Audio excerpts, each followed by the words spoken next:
Hey guys, this is Prince here. Listen, I'm a public speaker, and that is a bit of me. I've just opened up a charitable organization as well. I also went into theological environment where I learned a lot of different things as well. So yeah, I'm a founder of a charity. I've got various professional qualifications as well. But what does that all mean?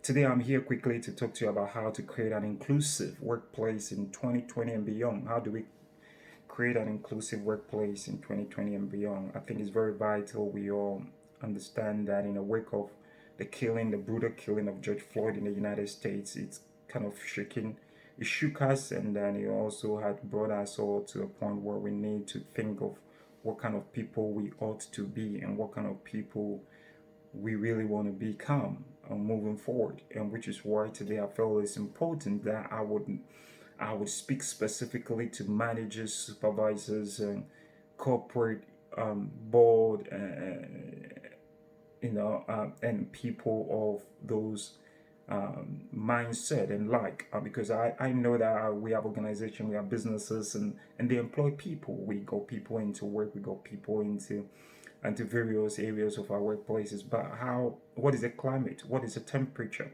in our work environment? How are we perceiving black people? How are we engaging with black people? How are the policies and procedures and systems in our workplaces very fair to include? Or is it excluding black people? And are managers really aware of what they're doing? Are supervisors really understanding that in the workforce and in the workplace, they are not just white people but black people? And how are we ensuring that we raise the team spirit and we work together as one, and not letting others within the workforce feel like they are being looked down and not listened to, not being respected? And that is why I feel it's very important I come your way quickly to discuss some of those things. So we're dealing with supervisors, line managers, local managers, regional managers, national, and also corporate board at the same time. So this is all inclusive, and I know you're gonna take something out of it. So how do we create a workforce that is fit for purpose in these times in which we live? Talking about the discrimination and the kind of systemic racism that has besetted us for so many generations. Number one, senior managers must stand their grounds and call out wrong attitude in their ranks, and also in their ranks that discriminate against people of color. So senior managers must be bold and call out. Many a times we realize that many people are not calling out. Many people are just quiet, the silent listeners. That is not good enough. We need managers who will stand firm, who will stand strong and call out the wrong within the organizations, and let people know that it is not okay to behave with such attitudes. Okay. Number two, senior managers must also educate their fellow managers. It's very important. Calling out the wrong in a form of education. Some people, we talk about white privilege, they don't understand, they don't know. But maybe you do, as a white person, you get it. You need to educate, you need to help those individuals to understand what their actions could lead to, and what they say, and the impact that can have on the morale of a black person in the workplace, or black people in the workplace, or ethnic minority group for that matter in the workplace. So it's important that education goes in as well. Number three, respect for ethnic minority staff by listening with intent to understand is very key to their views, and also appreciating their contribution. Many a times that is not the case. Many people bring in a huge contribution into their workforce, but they are not appreciated, they are not listened to, they are being portrayed as not being present in that environment. And that has to change if we want to have a workforce that is fit for purpose in the 21st century going forward. Again, number four, acknowledge when, as a manager or a supervisor, you make an error, and be willing to make amends. Especially, we tend to brood, not brood, but we, as managers, we tend to just walk on. Oh, black person, I don't have to do that. I don't have to show that respect. I don't. No. You don't do that. As a manager, you need to understand. As a supervisor, you need to understand that when your actions are wrong, when you've done something that is in error, you man up and take responsibility, and that is also part of the quality of a manager. So you don't treat a white colleague with respect by making amends, but then with a black person you tend to walk away and don't even talk about your actions that are wrong and that had offended, and you just want to walk on because they are black. Now that has to change. That cannot be something that must be entertained or embraced in a workplace. So it is very key that as managers or supervisors, and that is looked at and that is corrected the moment it occurs. Number five, highlight the great work that black people bring to the organization and the dedication that they bring as well. It is key because when you have a workforce of black and white people, you want to acknowledge the work that black people are contributing as well, not just what your fellow white folks are contributing. When you do that, you are creating a plain level field. When you acknowledge a black person, you saying that, look, we are all in this together. We've all got the brains, we've all got the wisdom, we've all got the knowledge to contribute and to make this place a better place. So every voice is respected, every view is appreciated, and every success is celebrated and acknowledged. That is very key in helping, so that when a black man also assume that position, they would receive the respect, the knowledge, and acknowledgement that is coming, because we are laying those foundations in place. Managers need to learn and most make sure that those things are in place. So highlighting the great work that black people bring to the organization and also their dedication is very important. Number six, having a fair system of acknowledgement, reward, and also that is very broad and inclusive. So our systems of acknowledgement and respect must be very broad and inclusive. You can't constantly be having at a table just white folks all the time, and then you look at the organization, you look at your workforce, and you're realizing that no, the workforce is not just white people like me all the time. There are black people here too. What am I doing? Am I being fair with what I'm doing? But when you have an inclusive, a much broader system that reward everybody, then you literally creating a true team spirit. You're creating a real united force within your work environment that can achieve greater things together. And so systems must be fair, they must be broad, and they must be inclusive. Don't undermine black people in the workplace. And I can say that in a louder, don't undermine black people in your workplace. Don't think they don't exist. Don't think they are not present. They are present. They exist in your workplace. Acknowledge and don't undermine them. When they speak, listen with intent to understand and acknowledge their presence, okay? And there too often, a black person will say something which is valid with a lot of insight that can help move things forward, but because it's coming from the lips of a black person, it's not taken serious. But then the same thing would come from the lips of a white person and somebody will act on it. That is a complete dichotomy of what we want to achieve. We want to unite. We don't want to we don't want to diverse from each other. And it's important that managers take a key role in identifying these things and rooting them out. We need to ensure that we don't undermine black people. In as much as we don't undermine white person, we don't want to undermine the black person either. Okay, number 8. So due to years of structural and systemic racism, managers must also be open and to add to their knowledge how black people in particular feel when it comes to promotion, training, and also opportunity in the workforce. So training, opportunity in the workforce, and all that is very key. Managers, supervisors, whoever your rank, wherever your position is, you need to add to your knowledge the understanding of what it is like to be a black man, a black woman, a black young woman, a black young man. is very important to add to your knowledge. Because when you have that knowledge, your actions, your inactions, your decisions will be different, and therefore it's important as a manager you ensure that you have that knowledge. Some of this, as a manager, you are also required to inform yourself and to educate yourself. So don't expect a classroom training. Don't expect somebody coming and then training you as it is, but you can inform yourself through research, through seeking knowledge and understanding the workforce that are with you, the people that you are working with in achieving your common objective. You want to inform yourself in order to be a great and a better leader. Not just a leader for white folks because you're a white person, but a leader for the black folks and a leader for the company, the leader for the organization.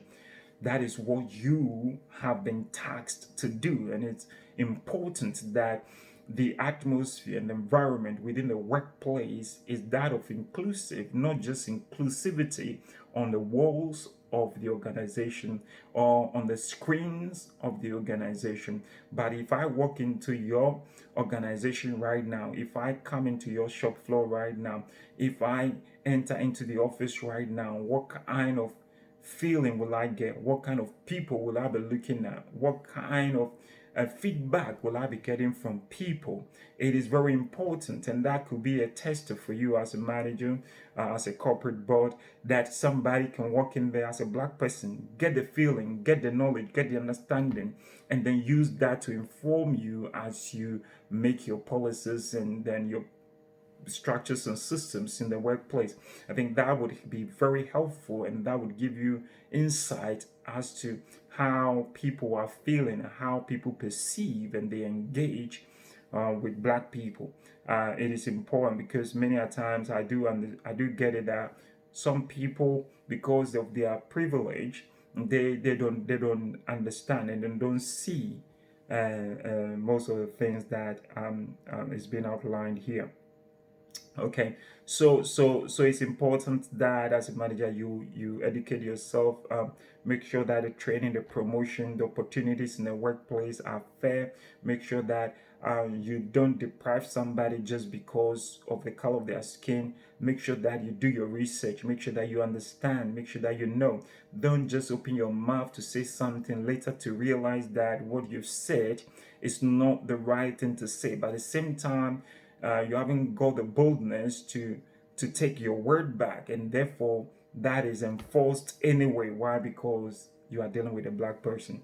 Now that ought not to be the case. If you're a manager, you must be a man, a woman who has some tenacity, and to be able to call back their words when they are wrong, and to admit it, and to move forward as one.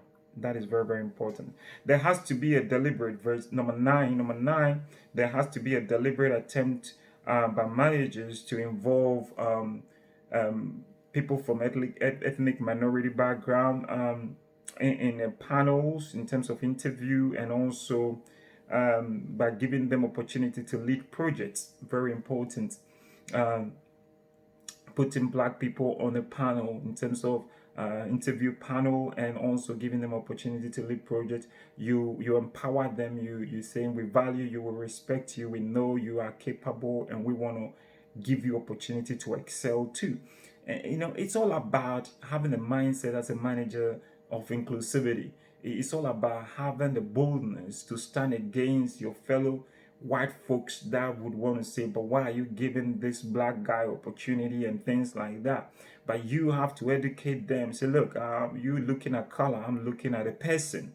And they've got the ability, they've got the knowledge, they've got the skills, so they deserve that. We need to challenge ideologies. We need to challenge structures that have been placed in our lives since we were children, to say that I'm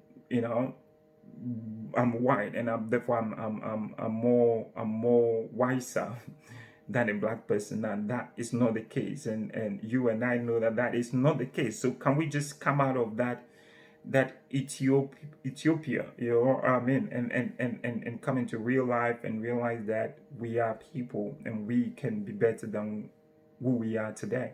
Okay, so as a manager, you need to be able to stand your grounds, be able to give people opportunity to stay in interviews. Black people, be able to give them opportunity to lead projects as well. Very, very important. And in so doing, we are creating a fair and a balanced system, and also we are helping our fellow friends to be able to realize that the opportunities and the things that we are given are for everybody and not just for the white few. Okay.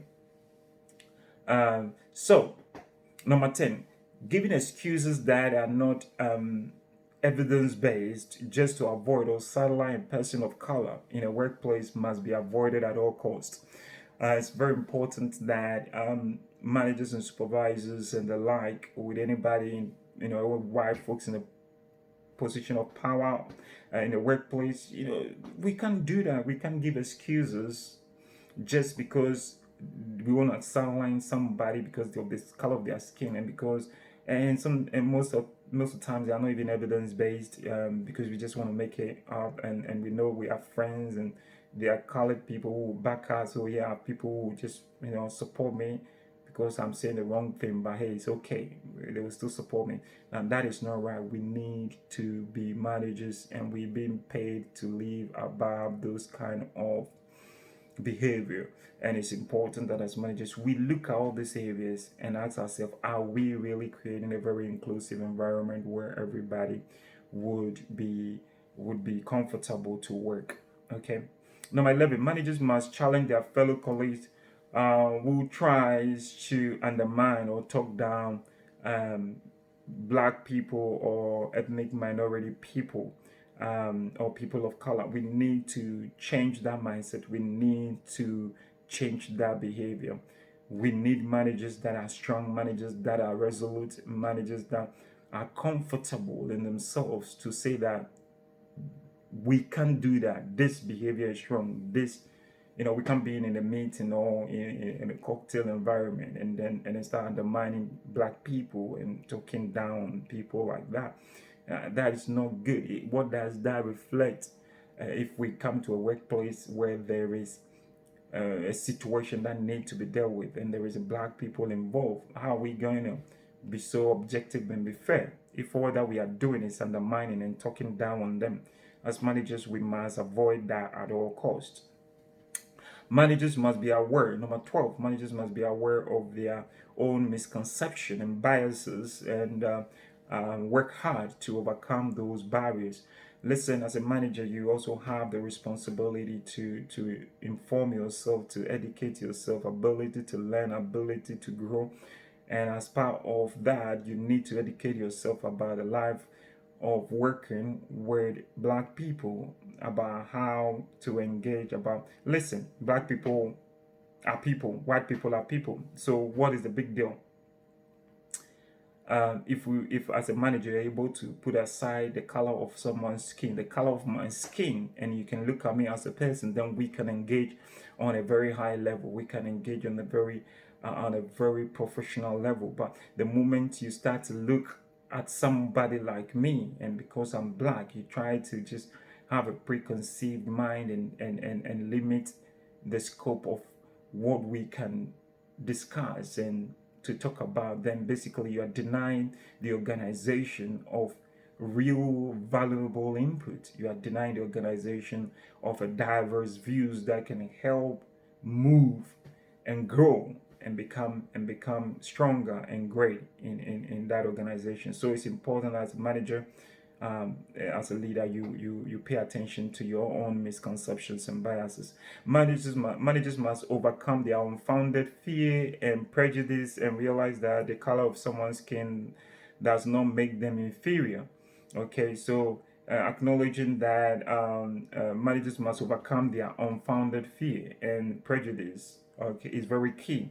And the skin of somebody's color doesn't make them inferior at all. On the contrary, the NHS is filled with black people who are managing, who are at the forefront of scientific discoveries and knowledge that is amazing. And so that unfounded fear and prejudice must go. You can't entertain that as a manager in you. The moment you're able to deal with that, the moment you're able to let go of that, you'll be a free manager and you will do amazing things for the organization. Number 14, managers must be open to learn and embrace diverse views from Black people. Like I said already, we have great people who are doing great work and great things all over the world, and they are Black people, and many a times it's unfortunate that they are not being spoken and celebrated, but I believe that will change, and that is changing. But listen, managers and manager in your workforce, celebrate, engage, and also be open to learn. There are things that you don't understand as a white manager, because then you have to listen to a Black man tell you about that, and it's okay to learn, it's okay to listen and engage with that, yeah, because that will make you a better manager, and you'll be able to lead diverse people. And like I said, it's not just written on the walls of the organization, but if I walk into your organization right now as a Black man, how will I feel? Will I feel welcome? Will I see everybody trying to look at me and to have a piece of me because they haven't seen a Black man before? Is that the kind of reflection that the organization gives out? Or is it a place that people will just start talking? Hey, there is a Black man in this environment. What is he looking for? What is he here for? What kind, or would they say, well, hi, welcome, you just like one of us, we are glad to have you, and we can't wait to see what you've got to offer? What kind of culture have you created in your workforce and in your workplace? And what kind of culture are you living? Because you see, your work will always reflect you as a manager. The kind of culture you create in your workplace is a reflection of who you are as a manager. So it's very important that you pay attention to that. Many a times you have fine things written on the wall, but it's not actually really lived when you walk into a working environment, and that is something we have to address.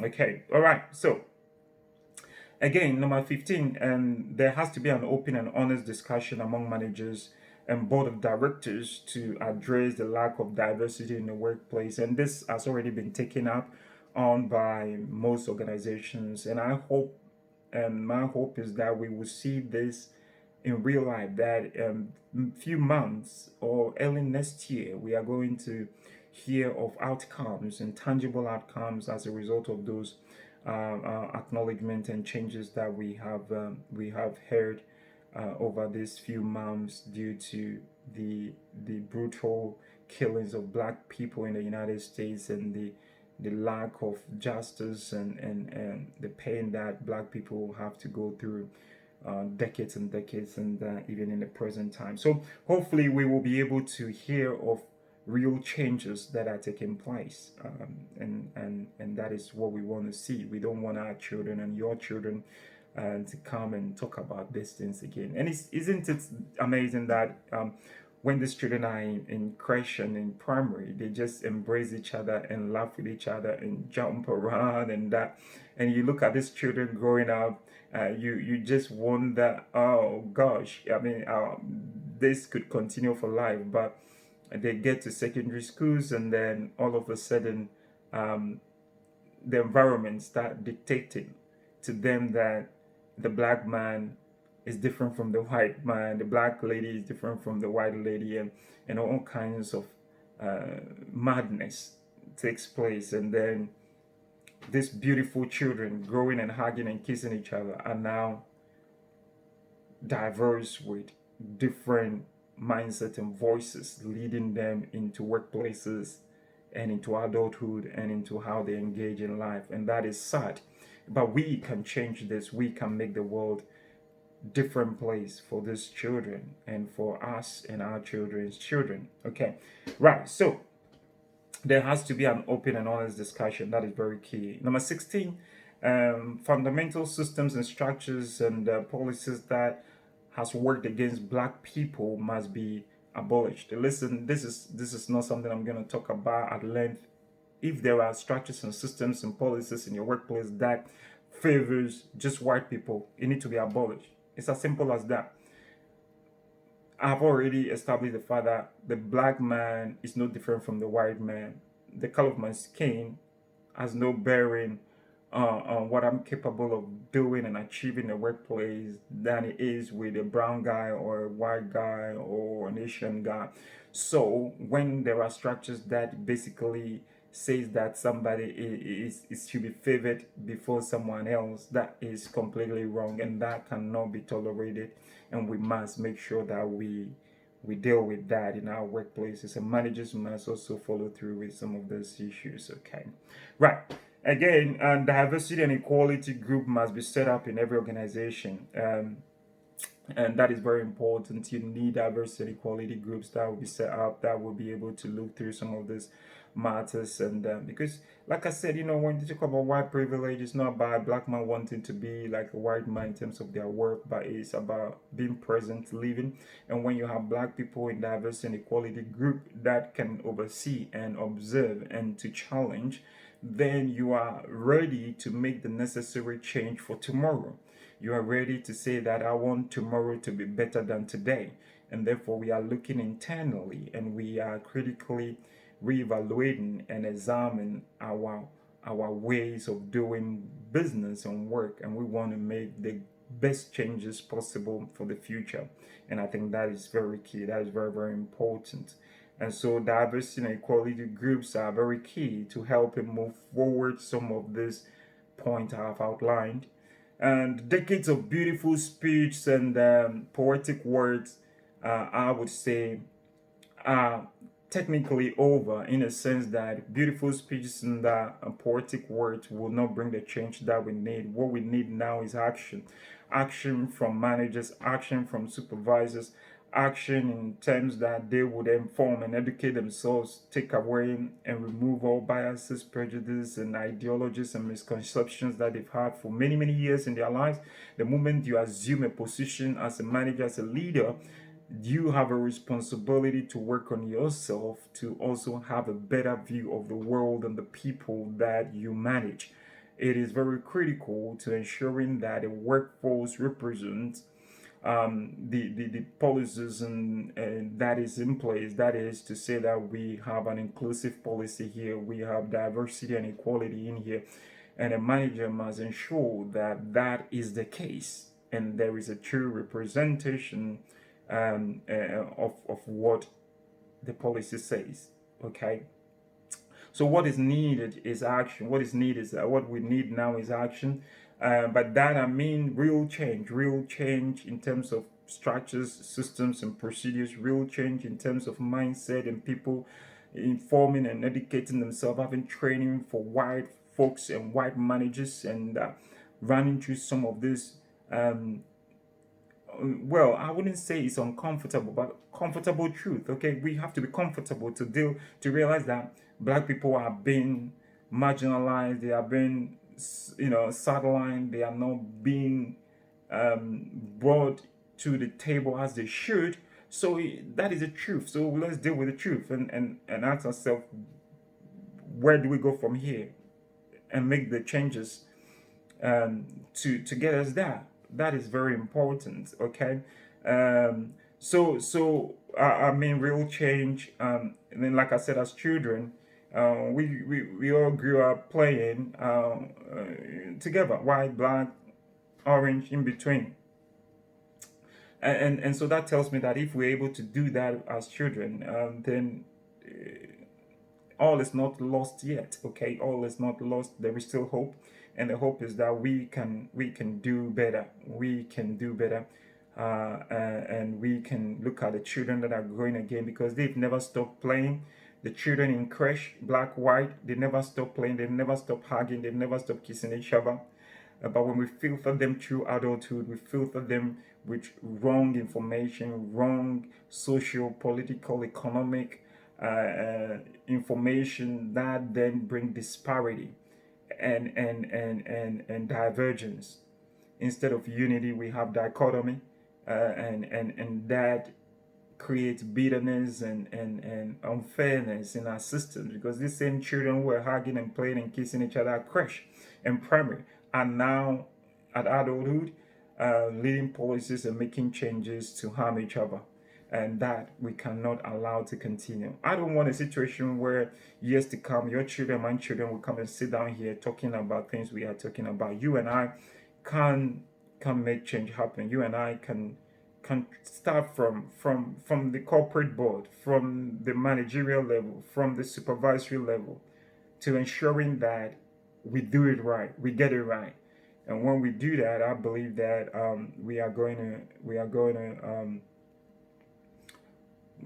to look back and be grateful that we did what we have to do to make the change necessary for us, our children, and our children's children to live in a world that they will all have the privilege. They will all have that respect. They will all have that ability to live and not to be wondering what is going to happen to them as they walk by the street, or wondering whether they're going to get that promotion or not, or wondering whether that company really acknowledges and recognized what they are doing. I believe we can do better. I believe we can change, because we are people, and as people we do change. Okay, so you can drop me a line, you can like this and subscribe to it. You can also just join in and the conversation, and let's move this forward. If you are an organization and you want to engage with me, you're more than welcome to do so. I'm more than happy to also have a conversation if you're comfortable with that, and see how we can help your workforce, your workplace to be the best among the best. Thank you for listening, and I'll come your way again. And until then, goodbye.